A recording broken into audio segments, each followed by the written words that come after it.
Welcome to the Sound Mind podcast, where I invite interesting guests from the music field and discuss with them topics such as musical and personal growth, pursuing excellence and self talk, body and mind maintenance, practice and work routines, music business, and more. I'm your host, Michael Krustel, and welcome to the Sound Mind podcast.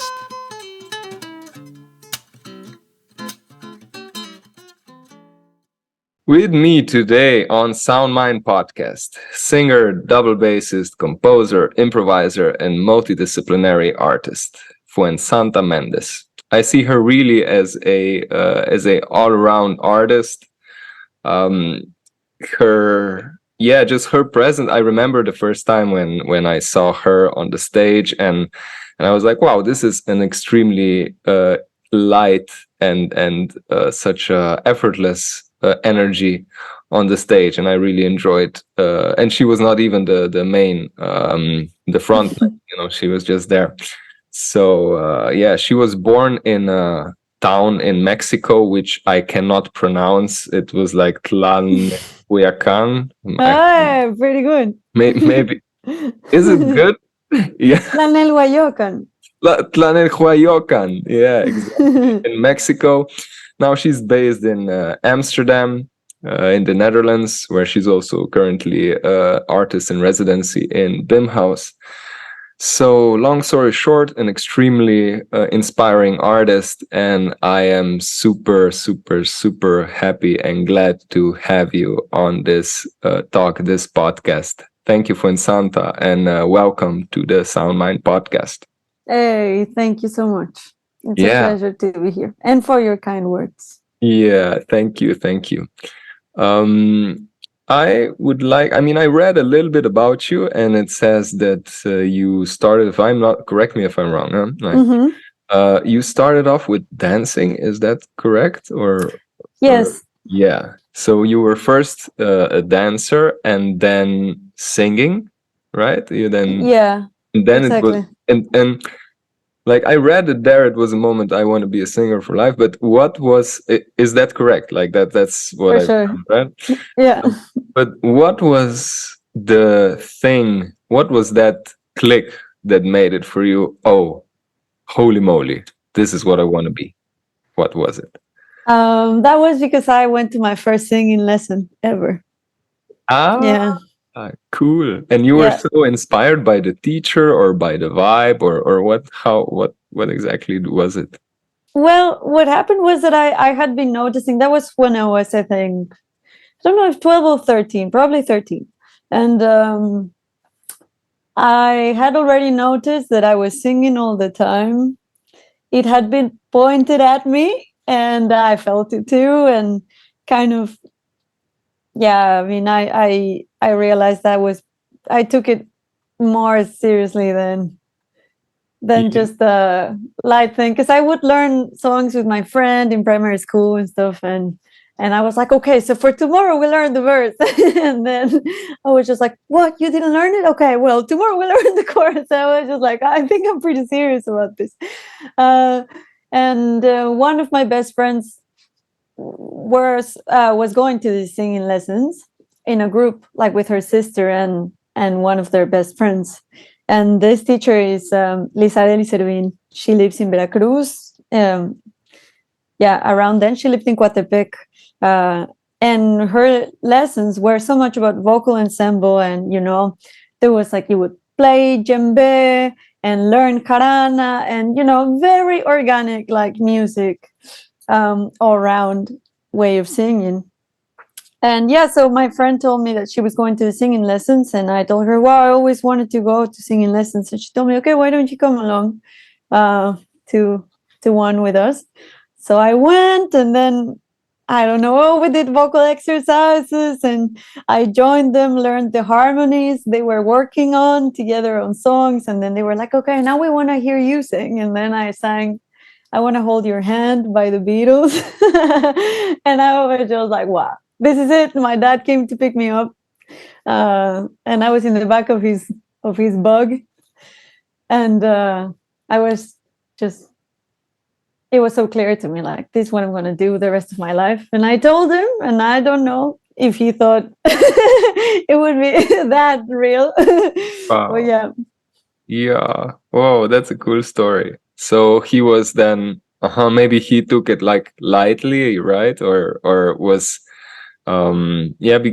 I read that also your parents are artists, right? Like your mom is a choreographer or a dancer or something. Yeah. Like that. Yeah. And I guess she was also delighted to hear that idea or. Hmm? Yeah. I mean, my dad also actually he used to sing. He for many years he sang in choirs. That's how he met my mother. Mm. Because my mom was dancing at the National Ballet, and my dad would work, as a chorista. How do you say that? As a choir singer. So Mm. I think they met in a few productions. They met at this festival called Cervantino in Guanajuato, and yeah, so they both understand that world very well. My dad probably, I mean, I said I wanted to be a lot of things, so I guess how could you know that that was the one that was going to stick? But yeah, they were really, really supportive. I have been super, super lucky. I mean, there was one degree of worry, I think, from my mom when she understood it was real, because being an artist herself, she just knows that it's not the easiest profession. And she was like, okay, but could you please learn another craft too, so you have options? But they were super supportive, and I was really, really lucky in that way. Yeah. Did you then also, up to your mom's idea, did you then also do a side profession or like? No. No, I just went hard on music. You Yeah, but were. actually, she was the one who told me, like, after I had been doing this, I kept on going to classes with Lizarelli, Servin, and really, really loved it. And at some point, she told me, okay, if you really want to be a musician, I think you should learn more than singing. Like, maybe you can go to a music school and learn theory and all those things. I already knew some of that because when I was really young, I took recorder lessons. That was when I was like 4 or 5, and I learned to read. But then there was this long gap. But yeah, I mean, she was the one to tell me, okay, you want to do this, then let's do it for reals. Wow, that's yeah. It's also very nice to see how parents always want to kind of protect us from the bad on this planet, right? But it feels like there's always, at least in my case, there's always like, gotta test it on my own dad or mom. Thank you very much, but I will see, right? And then to for ourselves to Oh, check yeah, a yeah. little bit the water. Yeah, exactly. Yeah. And currently you are based in Amsterdam, and could you maybe guide us through a normal day of Fuensanta? What does Oof. Fuensanta do how does her morning start? And yeah, could you Oh my maybe. God, that doesn't exist for like a long time now, actually. Like a normal day in Fuensanta life. I I really have been like for almost a year always jumping around, traveling so much, and yeah, I mean, I love that. I can tell you what an ideal Fuensanta day looks like. I also love traveling, but yeah, it's kind of funny you ask that right now, because I'm really feeling like, wow, okay, that I haven't been in a routine in a very long time. But in an ideal morning, I mean, I do this usually when I'm home. Like I wake up and I do yoga. Um, just in my room. I have a tiny room. I fold my Japanese futon where I sleep, so I have enough room. And then I do yoga. I like to write. Um, I like to just write my dreams or whatever, kind of that keeps me clean. Mm, For example, today I was really kind of my thoughts were racing, and it was hard to get out of bed. And so in situations like that, I usually go to the Vliegenbos. That is the forest, one forest in Amsterdam North. And it really sets me in the right place to go there and just like write on my notebook there or something. When everything feels like, you know, dirty and messy, that really brings me to the correct place. I think also because I grew up in the forest, so my neurological connections are wired that way. And I have a studio in NDSM in Amsterdam North, so I go there. I have a little routine bass. There were periods in my life in which I practiced a lot of bass, and this year I kind of haven't had the chance. So I just have a few things I do to keep it in shape, you know, and hopefully soon I'll have more time to kind of dive into expanding also more my abilities there. And yeah, I kind of just get on with the day. Like right now I'm writing music because I have like the last concert of this Beam House residency. But I really, it's kind of hard to say because it's been this year so different every day. Like some days I wake up and I hear, for example, 2 days ago I woke up and I was like, I have this idea, I need to write it. Some other days I'm really struggle to get out of bed, like so many people do in this day and age. I think whenever things get hard, you know, some days I have to run to the airport. But yeah, like my happy place is, I think, this to wake up, do my yoga, or if I have a strong idea, chase it straight away, like open, you know, a logic session and just try to dump it out, or if I'm somewhere else, use my phone. And I like going to the movies a lot, so I do that whenever I can. There's this place here called the I Film Museum, which is my favorite cinema in Amsterdam. What kind of movies do you like? I always like the artsy ones. I test it out. But I mean, I'm not a connoisseur. I'm not a connoisseur at all. Like this is something I really love, but I don't get to do it so much. Like yeah, I also have really lovely flatmates, actually. That's an important part, like going down, and if I manage to find them there and just have coffee with them, that's like also a good day. Everyone's running around, but yeah. Circle of friends, that's also a very, very important one, right? And having them in your frame is, I suspect, very precious as well, right? To just, as you said, go down and just have a chat with people that you resonate with, that it is so priceless, basically, right? Yeah, absolutely. Yeah. You've said that you write. Do you, cause, you know, you being also a poet, and do you also, when you go writing, do you pour it out in poetry, or do you just write it in words, as in sentences, or how? Yeah, what's your format of writing when stuff is stuff, or like what's that, or just whenever you go writing, how do you? Yeah.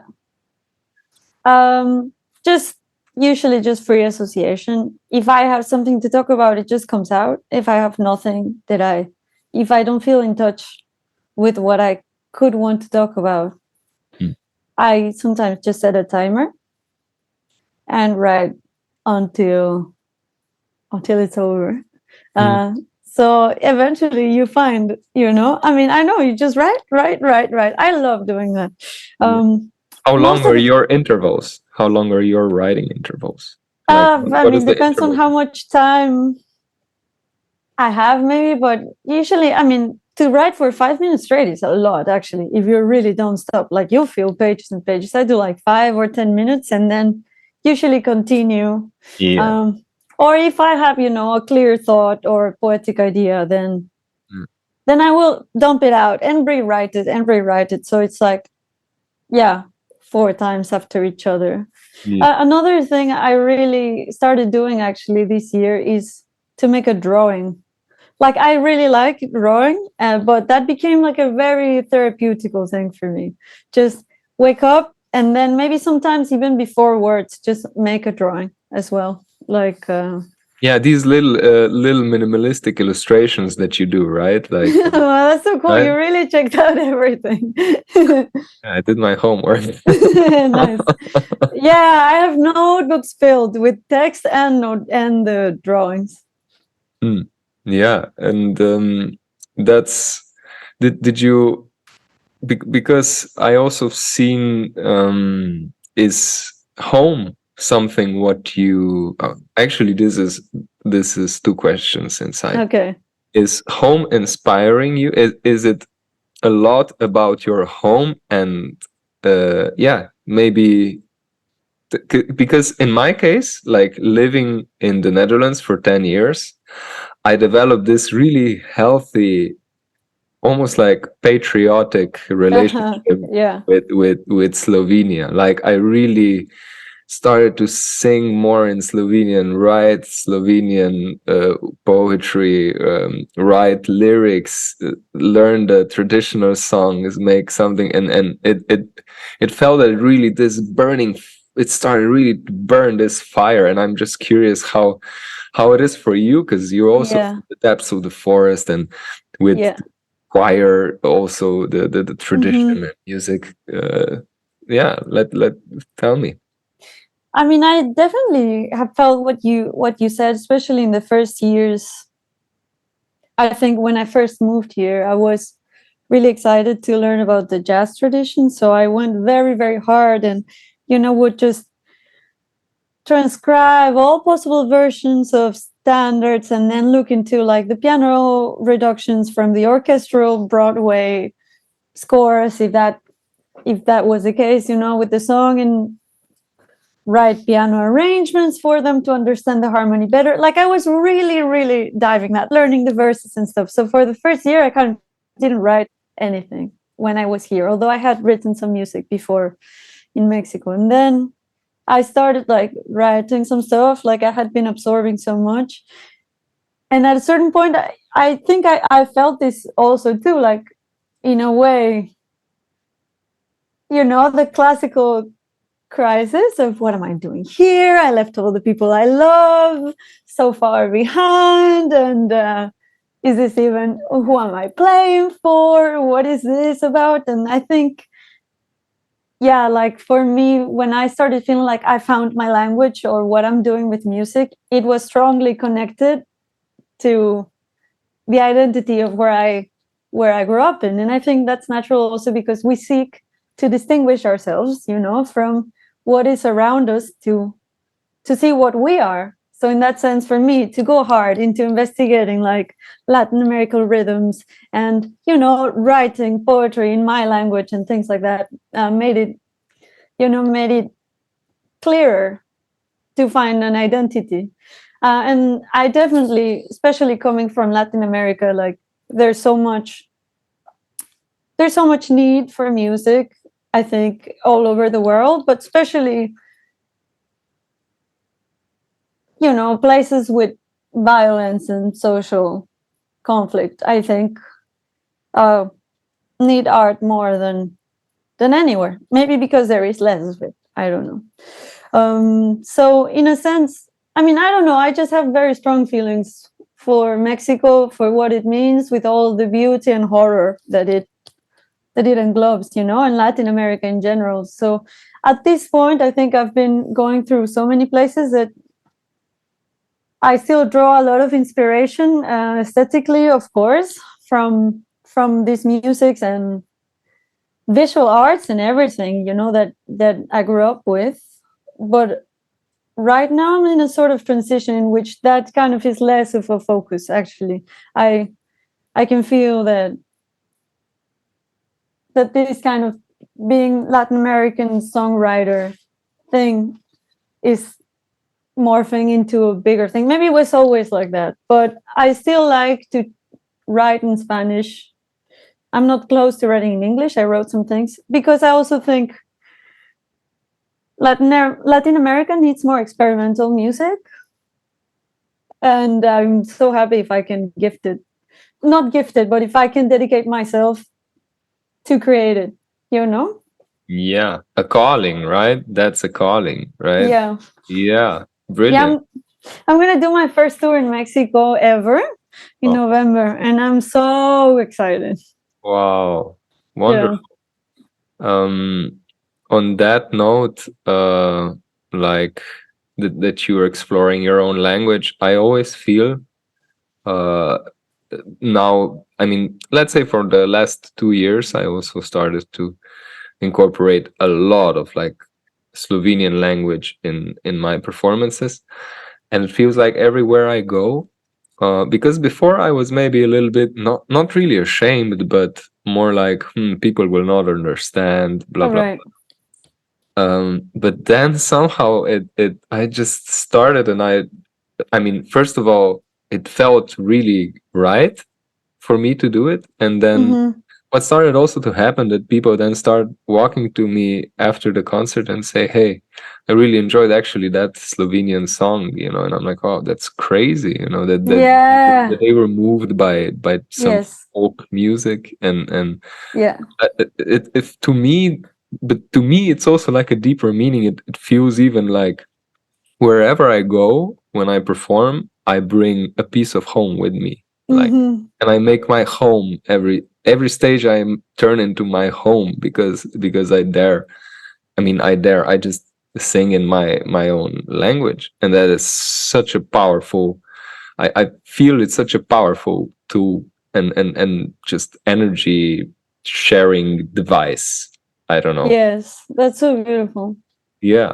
And but the first time I realized that, I think I had one one group, like a group lesson on like different energies of performances, like fire and earth and blah blah blah. And then all of us were musicians, and you had to say something about music, but in your own language. Mm-hmm. Then the person who was in charge of the course, she called the person, a friend who was from Israel. Like no one in the group talked that language, but and then he started talking, and I was so moved by what he felt and he expressed in his own language and music, that I just had to cry. Like, it was just so beautiful But that did you understand the words? I absolutely didn't Yeah. understand. I had no clue what he Yeah. talked about, but I knew what he talked about. Like, Yeah. just so deep and honest, that it was like, well, I still get chicken situation, chicken That's so goosebumps. beautiful. Yeah. Yeah, Chicken situation is nice. yeah, chicken situation. There goes my That's what I'm language. gonna tell people after I go to the concert. Because we But say I had a chicken situation for the whole concert. my Slovenian just invaded, because we say chicken skin. Like, Yeah, we say the same. yeah. Yeah, piel How de do you? gallina. Yeah. How can you say it again? Piel de gallina. Piel de gallina. Piel. Anyway. Piel. Piel. Piel. Skin. Piel. Piel. Yeah. Okay. Okay. Okay. Yeah. Um, I have. So I mentioned in the beginning, like, you're really an artist of several, or I would say a master of many Oh. artistic traits. But what is really, and what I would like to also hear your opinion on, is how you became so. How are you so holistic? Like, how it feels like, wow, everything is so well connected, Oh. this one dot of what Fuensanta is. I really feel that, and also your communication through social media, and it feels like, wow, this is so honest and on point, and just, yeah, how do you do that? That's so kind. What? Thank you. Oh, Well, thank I'm very happy it feels that way. I mean, I for sure try to be, that's kind of always on the forefront of my mind. Like, let's try to make this condensed and honest. So I'm happy to hear that it feels that way to you. I you. mean, I just want to say on a little note, I over caffeinated like crazy. So if I act weird, I just have to let it out. Oh, today I'm like, you say you're today or over caffeinated, you say. yeah, right now. So I'm like feeling insane. Like I'm really shaky. Don't worry. Do you need a Okay. glass of water or something? No, I'm okay. But I just wanted to let it Do I have out. to call? Do I have to call someone? Yeah, exactly. Call the paramedics. But I mean, that's very kind. I mean, I don't know. It just I think it I wouldn't know what to say how, or just kind of was natural for me. It's what I needed to do and how I feel most inspired and what makes sense to me. I started with dance as we talked about, and what I really, really loved about being part of the dance productions and growing up with my mom, even if I'm not a part of them, just like crawling around all of these feet and people doing makeup and stuff. There was such a sacred um, ritual around what it means to go on stage, and it's immense fantasy. That if you're going to look from the side, then you have to make sure that the audience doesn't see you, otherwise you break the magic, or okay, the costumes and stuff. And I think that that magical environment around what it means to go on stage and art is something I really longed for, especially when I started really getting involved in the jazz world. I really loved it because it was so satisfying to me musically and intellectually. And I really love also the challenging things it brings and the freedom of expression. But I miss that aspect of making something yeah making a full fantasy for the people there. So I think that's something that I've been trying to cultivate more and more in the recent years. And the illustrations and things like this and poetry kind of just happened also. Like, it was first a thing I would do just for myself, and then it eventually started finding its way out.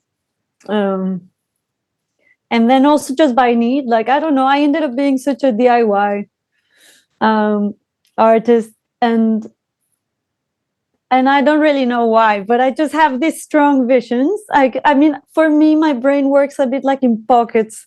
Like, right now it's a bit different, but for many years it was like I had some worlds that for me is like, this I call the Machu Picchu bubble of my brain, and this I call this other thing, and this goes so well with this smell and the way mornings feel when I wake up in my hometown, or in this other, like I just would englobe a whole world of sensations there. And this poem somehow really has that feeling, and this little part of this piece of music. And I was always, I think, trying to create like this as intense as possible sensation for myself in life. Like, since I was a kid, I remember I listened to this piece of music while I stare at this perfect corner of the garden when it's raining, drinking this cup of tea. And then I'll read this poem. And then I'm like, oh yeah, the world.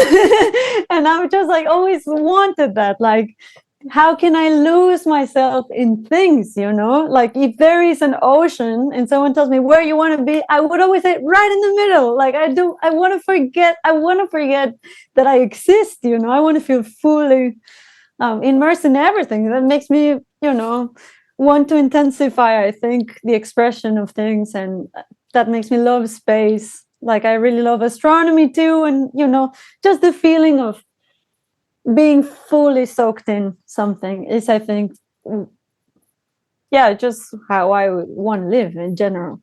And love and everything, so yeah, I think that's what led to me starting to cover more and more areas of my work, because the ideas would come to me kind of in a round way. And then, like, I'm very excited and very happy that I started being able to make, films. My video clips and stuff were like my first approach to that. But I have always seen films in my mind. So I always thought, that's so funny. Why am I making music? I should be making films, but I really love making music. Yeah. And Does that also, make sense? yeah, it makes absolute sense, because I was also checking out this video of yours, No Será Regresar. Uh-huh. And there also portrays you very seamlessly, I would say, seamlessly in these different aspects of art, different genres of art, or just art in general. As you mention it, it's exactly that. I've seen also that. I mean, recently I didn't have the chance to go to that concert because I was traveling at that point, but you were also now in Slovenia. Mm. Um, and you were performing solo, is that correct, on this festival?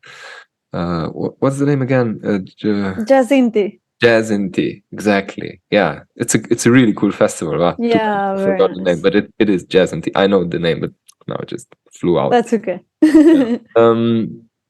And what is the difference for you?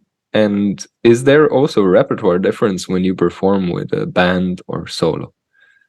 Like, how do you go around that? Mm, yeah, I have like a few universes that I can mix sometimes. And I mean, for example, some songs I have written, they really rely on the vocal harmonies. So I have chosen to play live everything so far, no tracks or anything. So I use a loop station when I play solo, but then everything is looped at the moment. So there's some songs that I just cannot do solo because I cannot sing the 5-part harmony and it doesn't really make sense. But a few of them, I mean, some of them I've written in different ways. I really love just kind of creating ambient textures as well and very long arches when I play solo, and also with a band. But so I mean, I try to mix it up depending on the occasion. Like sometimes I'm solo, but I also want to bring some of my songs. So I love arranging them into the most minimalistic way. And it somehow actually makes them really fresh sometimes, just to choose a little counterpoint between voice and bass, and then use the looper sometimes for extra textures, or use the bass as a percussive instrument or things like this. But I always had this dream of as well just having a solo program in which I could go full on into the ambient meditative things. Like I love doing both things, like playing singer-songwriter with the bass and arranging songs for that, but also the kind of whole more abstract world. I mean, yeah, one day I'll do maybe a show that is only that. Wow. And you're also a member of several other projects and ensembles. And how is that energy wise? Like, is that consuming a lot of energy of you as then to be a solo artist? And for example, that's something what I maybe took a little bit of a step back, because Right. I thought, okay, if I invest now also in other projects, there, you do learn, but somehow then I might immerse myself so much in other things that I would just kind of forget about my own things. And then I decided, okay, maybe I just step out of being a member of other bands as well, and maybe just tell me, how is it for you? Yeah, definitely. I mean, I think it's beautiful and it's enriching, but there's a point when if you really want to, if you have some visions of your solo project, sometimes it's just not possible to do everything. So right now I'm in a similar space. Like I had to step back from a few projects that I loved just because I couldn't keep it up while, you know, going after these other dreams. But yeah, I'm still, I mean, I'm mainly doing my own thing right now. I also play with this collective Perceli, that feels like my own child because we all write That's for a trio, right? yeah, that's a trio. And I play sometimes with Ben van Gelder in his project Manifold with organ and horns. But that one it's really, I mean, it's such a beautiful experience. So yeah, I think, yeah, this and I go play with Louis Cole also, jump around That's with great. his big man. That's like such a different world than everything else I am doing. But yeah, I mean, I wish there was time for everything because I really love, you know, my friends and their beautiful projects. And sometimes I had to step back from a few things that I actually enjoyed a lot, but it's just not possible to do everything. That's just how it is. But I think maybe there's a balance. There's something for everyone. Like some people really need to be doing other things, and that's what makes them happy, and they would be unhappy if they had to, you know, be making their own decisions and concepts only. Sometimes it's so nice to be told what to do, huh? Also in a group. But yeah, like I think a bit of a balance is cool. For me right now, the heavier side is on doing my stuff for sure. But I don't tend to write very challenging things for myself on bass, for example. So in that sense, it can be very nice when I play someone else's music because it just, you know, opens up a dimension for me. And like you said, right, not everything is for everyone. Like, right, that some people feel a calling for that, some people feel a calling for that. Yeah, exactly. Yeah, because I always thought, and this is also great why since I started this podcast, I'm also learning so much about, because I never had this really consistently deep talks about music and with a person. Right, yeah. Like, I really pick up now a person and then ask stuff, right? Yeah.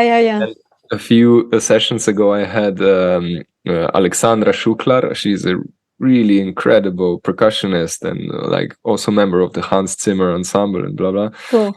And I asked her, yeah, so how does it feel like, yeah, do you write your own compositions and blah blah? And because I always thought, you know, that's just normal for that, everybody wants to do that, because I also do it. And she was like, I actually don't enjoy it, right? Like I just want to play written music because that's challenging for me, and that's where I thrive, right? Like yeah. I was like, oh shit, wow, amazing, right? Like different people, different points of focus, right? For sure. I have a couple of more questions, and then just out of curiosity, anything. what is your? How do you see? Because that's been a big one in my thoughts recently. Mistakes. Like, how do you see mistakes in like, yeah, let's call it creative or yeah, in general. Also mistakes on stage. Like, what is your opinion on this mistakes topic? Yeah, I guess that's also a big one in my mind lately. Maybe more related to life in general. But I think for me on stage, that has never been a big topic because live performance for me is so much of like the attitude and trying to connect onto something bigger than just, you know, your part. Yeah. So that usually doesn't bother me too much, like, or for a few years that hasn't been so much a thought. I'm usually like just searching on ways to keep, you know, pulling on the energies and do what musically is needed for the magic to keep flowing, and as long as that happens, it doesn't matter if it was the original plan that happened or something else, you know. Of course there are some things that you're like, okay, I don't like that, let me work on that, or let's rehearse this a bit more. But you know, lately I've been thinking a lot about this feeling of loss that comes from mistakes, you know. I feel like humans, we just have this mechanism somehow ingrained in us to feel like, oh, I should have done this, or I should have done that, or given the circumstances I could have been like this, but instead I did that.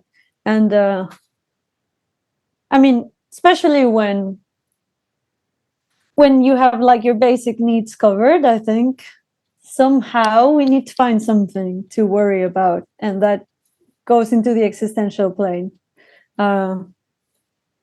For humans, I mean, if you had nothing to eat, then that would be your problem. And when that is sorted and you have a shelter, then, you know, and then you try to get more money, or but we're always kind of having to fix something. And this feeling of I should have done this or that can be so paralyzing, right? Like, to move forward, to kind of make the best out of your current environment and possibilities and stuff. So I mean, that has been something that at times has paralyzed me, for sure. Just like a feeling of having a debt with a dream I had that I didn't fulfill, or because, as I told you, I want to be immersed in the thing and find it as beautiful as possible. And sometimes that can lead to very high expectations that are just met differently, you know. And I recently kind of, like, it's a very interesting moment to talk, actually, because I'm going through a crazy kind of inner transformation. Like, so when you ask me how is your day, I could tell you. If you asked me 2 years ago, I could tell you.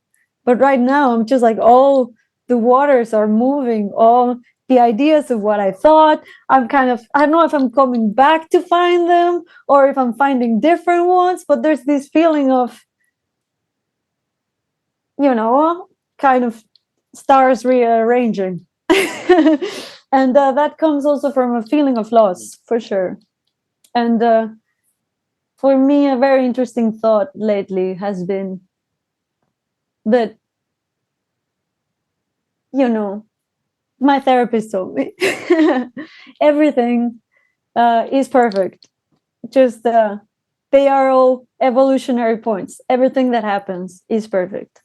And also, I mean, I have been in touch with people who experience really terrible things, and then they will say, this had to happen, even if I don't understand why. And they're talking about the most horrendous things that you would never wish on anyone. And my thought is like, of course, it brings so much comfort to think that everything happens for a reason, especially when it's something horrendous. Because it kind of gives you a direction and a sense of comfort, right? And then some might say, but yes, everything happens for a reason. This is God's plan, or I mean, for religious people, or, you know, this is fate, or this is karma. And it may be so, I don't know. But I think it actually, if it makes existence brighter and easier to think that everything is perfect in the way it has happened, or that everything happens for a reason, that is a good enough reason to think about it. It doesn't really matter to me if it is, you know, true or not, because who can tell what are absolute truths? So that's something that has been on my mind a lot, just like things happen, and it doesn't matter if it's the way I thought they would. It all has to be part of you know, of an evolutionary point. And it's not like it's someone's fate dictating, you know, what's going to happen. But I mean, I hope I'm not bringing it too far from where you were. No, absolutely not. I completely understand where you're going with, and like because that's also some of my big contemplations recently, and something what made me feel, as you said, comfortable or just understand a bit more is actually a couple of things. One is that basically we are learning the whole life long, right? And kind of we're the more tests that you get through life, it's like a training. Like you go to the gym, you train your muscle, Right. but we also train in stress. Like you also train in difficult situations. Like things will happen, and like you said, I mean, I use this term. It's up to the gods, right? The gods are testing you, right? Although I'm not. I do believe in a little bit of magic, and but this is more like it gives me more like gods in sense of universe, like the gods of universe, or Right. no names, or maybe a little bit of mythology, but a little bit of stoicism in there, um, and yeah, in that sense, like that gods are testing me how I will handle stuff, and then I turn it into a game, and like, oh, another challenge, yet another challenge. And So what gives you what inspires you, the thought of how you will handle the situation that is exactly, just, oh shit, yeah another challenge, look at this is now my moment to grow. This yeah. is a difficult situation. Now I have the chance to tackle this problem, That's beautiful. and make a freaking step forward in it. Exactly. And it Yeah. switched my perspective, like, really. And like you said, like you write things in the morning, like to that you don't forget about your goals. This is also one thing I'm really it's so funny that you said it, because I'm really big on that, like that I don't forget, my core stuff, what I'm going after. And this is, I think, a big one. Just perk up when shit gets real, like, oh, Yeah. moment to grow. This is now Yeah. this is now the moment where I can, like, show up for myself, and Yes. I will have to move on, right? Like that's and like, in sense, I also just a thought when you said following different dreams and being immersed, and I started to take it very simple, in sense of not from 0 to 100, but from 0 to 1. Just did a step, didn't do a step. Like, did I do a small step? Yes, and that's enough. Like, and then Yeah. in days or years, it's a lifetime ahead. And I think that is also something, a very powerful tool, and it also, like, it it it, Yeah. it, it also, because I also have this feeling sometimes, you're lazy or whatever, but I and this is just, making it down to the making a step forward. That's it. Like 1 or 0, very binary, like, Right. like when we were in school, you got grade from 0 to 10, from 1 to 10, this is Yeah. just 0, 1. I did a step, I didn't do a step, bam. Yeah. And there is a million steps to the, Yeah. and sometimes you go like this, Yeah. sometimes. So yeah, Yeah. For sure. beautiful. Yeah, thanks. Well, thanks for sharing and opening up on this. And please continue if you have more to say on this one.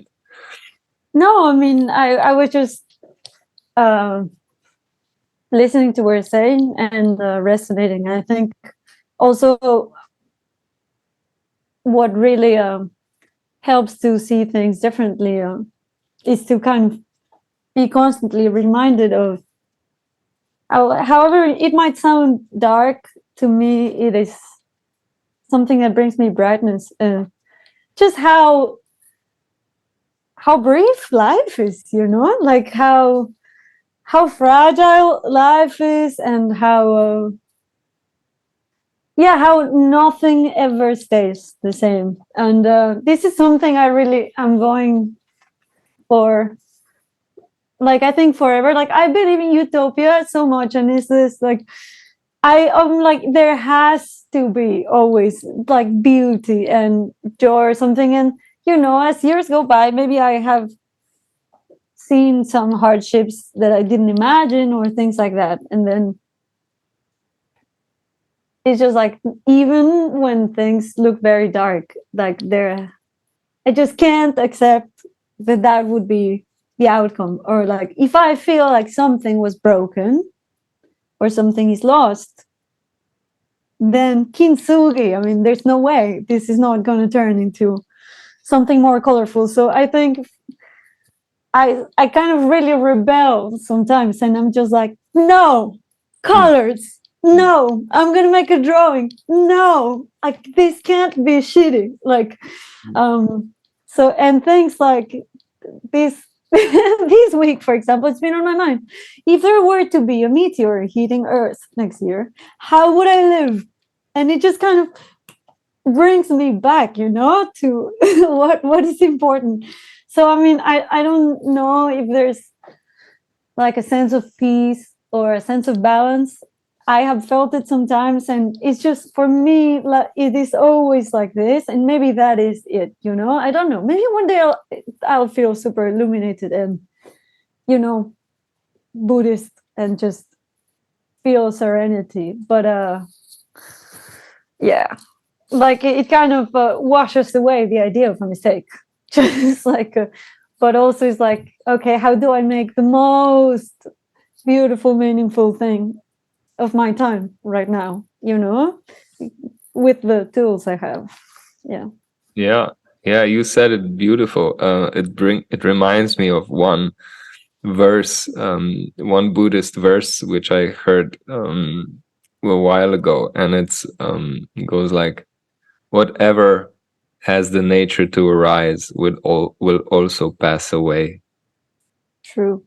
Like anything, right? Like, be it a body, be it a thought, be it a feeling, be it a sensation, everything will like even out, flat out. Every tension, every good thing will pass away. Every bad thing will pass, because we always kind of, I think we're more connected to the suffering when it's like, I wish this would pass away. But everything passes away. Even good things like pass away, right? Everything is, whatever will arise will eventually always go away, right? For sure. Yeah. That's a brave thing to notice, because it inevitably, there will be some grief of good things passing by too, and that's just a part of the beauty of those things. And we all know it in theory, but it's like, now you thinking of that your parents are getting older, and your grandmother too. I mean, that leads to such a beautiful mission of yours to use the time you have with them. But it's such a crazy, like, we coexist with this like ultra beauty, and in order to enjoy it fully, sometimes we experience the grief with it, because you are already aware that you will not have them at some point. I don't know, it's a crazy thing. It's something that's on my mind also these days. Yeah, and but it's also the beauty of the circle of life, and just this how we turn into dust in the end. Like, everybody turns, and we are here for such a short time. Like, like, what is 100 years compared to the universe, right? Like, Yeah. it's funny even to to talk about it, and to see it from that perspective of time, right? Time. Wow, we went into some physics situations now. Oh, love it. Chicken skin situation. No, chicken situation. Chicken situation. Yeah. Chicken situation. Wow. This has been really immense pleasure to discuss with you. I think we tackled some brilliant, beautiful topics. Is there something what you would still, maybe I have one more question.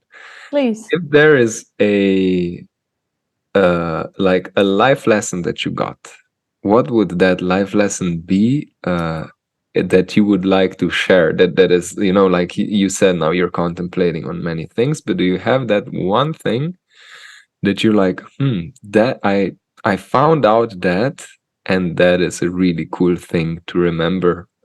Do you have maybe a thing like that, like a quote or something you realized and it sits in your heart and you carry it with you? Like, do you have something? Wow, that's beautiful. Hard to pick one. You can also share more. I mean, there's one I really like thinking of that is very, very simple, but it has to do with that kind of rebelling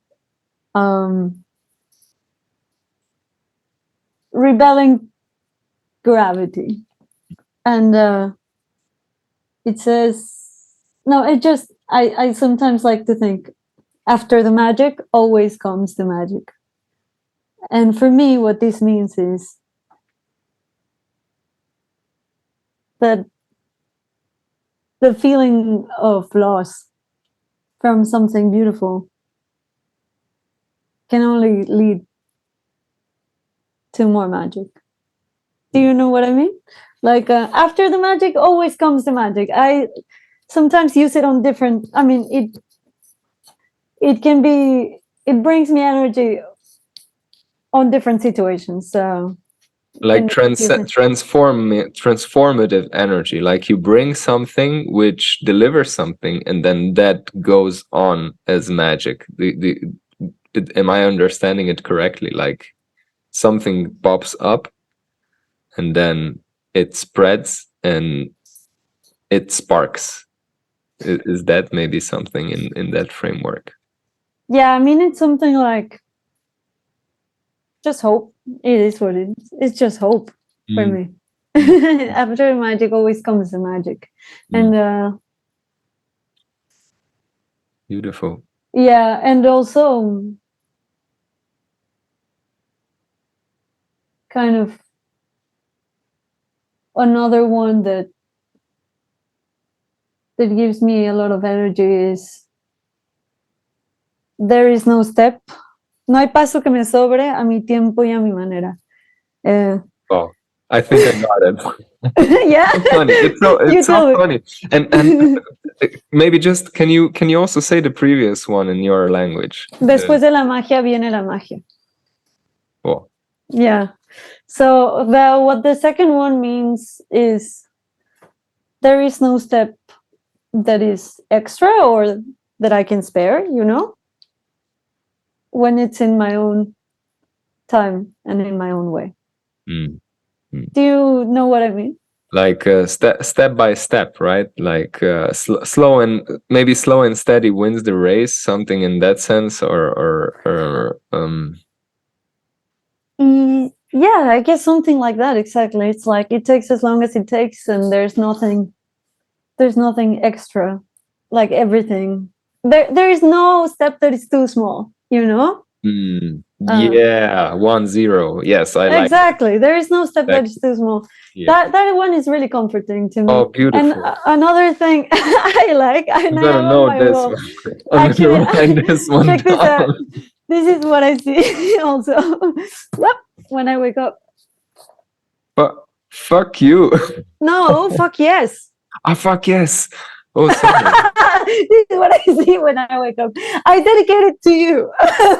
No. Hey, that's a beautiful note for a morning. Yeah. There's this beautiful mantra I really enjoy. It says, fuck you. Jesus Christ. This is oh God in heaven and earth. No, fuck yes. It's just energy. Yes. Just energy, Yes. Power. Yeah. Wow. Wow. Beautiful. Thanks for sharing this. On one last note, where can people get to you? Where are you the most active? Like what would you, yeah, where can they find about Fuensanta? And yeah, where would you say, check this? There's where I'm sharing most of my stuff, so you know. Yeah. I think Instagram is the one I'm most active on. And of course, my music is What's your Instagram? Fuensanta. Great. Yeah. And my music is, of course, like the videos and things you can find in the usual platforms like YouTube and everywhere where the music is. I have a Bandcamp as well, where I have more music than I do on the streaming services. And yeah, I have a website too. Right now, it's kind of it doesn't have all the things it will have, but yeah, there you can also see what I'm up to. But you can also come to my shows. That's where we really see each other. Yeah, perfect. Yeah, Yeah, wonderful. I will also leave all the notes and with your webpage and with your Instagram page and everything in the note from the podcast, so people can get to you on that. And I will also drop a YouTube video from this one. No será regresar. Am I pronouncing it correct? perfect. Yes, cool. Well, Fuensanta, thank you again so much for your words, for sharing, for being a part of this wonderful, beautiful talk. It was really inspiring. I feel really honored to have a conversation with you. Thank you so much. Oh, thank you. It was really inspiring for me too, and I very much enjoyed it. Thank you. If you've enjoyed this podcast, please hit the like button and subscribe to the channel. Also, feel free to share your thoughts and ideas on the topics we've discussed today in the comments, as well as any burning questions you might have for my future guests. I'm your host, Michael Hrustil, and until next time, I wish you a sound mind.